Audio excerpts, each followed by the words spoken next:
கர்த்தருடைய பரிசுத்த நாமத்துக்கு ஸ்தோத்திரமும் துதியும் கனமும் மகிமையும் எப்போதும் உண்டாகட்டும்.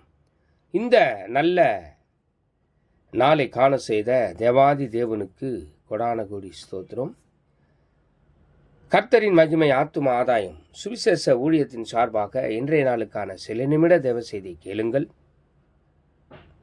இனி காலம் செல்லாது என் ஆண்டவராய் இயேசு கிறிஸ்து வரப்போகிறார். ஆயத்தமாயிருங்கள், அநேகரை ஆயத்தப்படுத்தி ஆண்டவர் பக்கமாய் திருப்புங்கள். இந்த மாதம் முழுவதும் பக்கத்துணையாய் கர்த்தர் உங்களுடனே கூடவே இருப்பார்.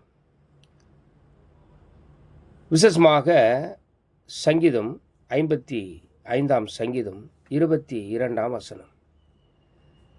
கர்த்தர் மேல் உன் பாரத்தை வைத்துவிடு, அவர் உன்னை ஆதரிப்பார். நீதிமானை ஒருபோதும் தள்ளாட விட்டார். எனக்கு பிரியமான தேவ ஜனமே, பாரமோ பிரச்சனையோ போராட்டமோ இந்த மாதத்தில் கர்த்தர் மாற்றப் போகிறார். அவர் உன்னை ஆதரிப்பார். உங்களை ஒருபோதும் தள்ளாட விட்டார். உங்கள் காலை தள்ளாட விட்டார்.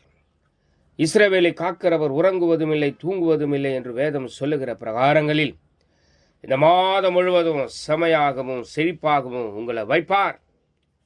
கர்த்தர் தாமே ஒருபோதும் உங்களை கைவிட மாட்டார். கடந்த மாதம் முழுவதும் கண்ணை இமை காப்பது போல காத்து வந்த கர்த்தர் போராட்டம் பிரச்சனை எல்லாவற்றையும்